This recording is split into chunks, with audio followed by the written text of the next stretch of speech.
গেল। এটা কি রে গুয়ার গন্ধ বাড়িতেছে? ব্রাজিলে যাচ্ছি।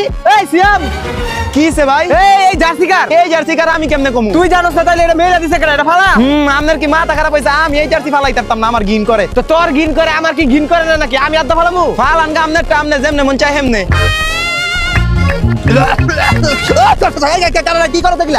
চাচা আমনারই তো খুঁজতেছি। কত বড় সাহস! কোন বারাতে সাজানি বাড়ির সাথে ব্রাজিলের জাতি মেয়েরা ধরে দিতে। তাই কি হইছে? তো কি হয়েছে মানে এই বাড়িতে ব্রাজিলের কোনো ঠাই নেই। ওরা আজকাল বাইন্দা পিটায় বাইতে বাই করে দেওয়া লাগবো। ওই শালা আমার বাড়িতে আমি কারে রাখবো না, বাইর করে দেবো, এটা তোর দিকে দইবো? আমার ঘরে জিগান আর না জিগান, যেই বাড়িতে ব্রাজিল সাপোর্টার থাকবো ওই বাড়ির এক ছাদের নিচে এক বিছানায় আমরা ঘুমাইতে পারবো না। কেডা কইছে রে তো করে থাকতো? এমনিতেই আমি ব্যাচেলর ভাড়া দেই না। তোর একটা কাজ কর, তোকে 3 পিস মেরি পিস গোছায়া আমার বাড়িতে বাইর হ। কি চাচা, এটা তো মানলাম না। আমরা ব্রাজিল সাপোর্টার গুলো আম করে বাইতে বাই করে দিবেন। তো তোগুলো কি আমি বাড়ির মালিক হই? আমি বাড়িতে বাইরে দিতাম? আরে আমনে বাইতে বাইরেবেন কে লিগে? জার্সি যার হ্যাঁ বাইরিবো। জার্সিটা তো আমার।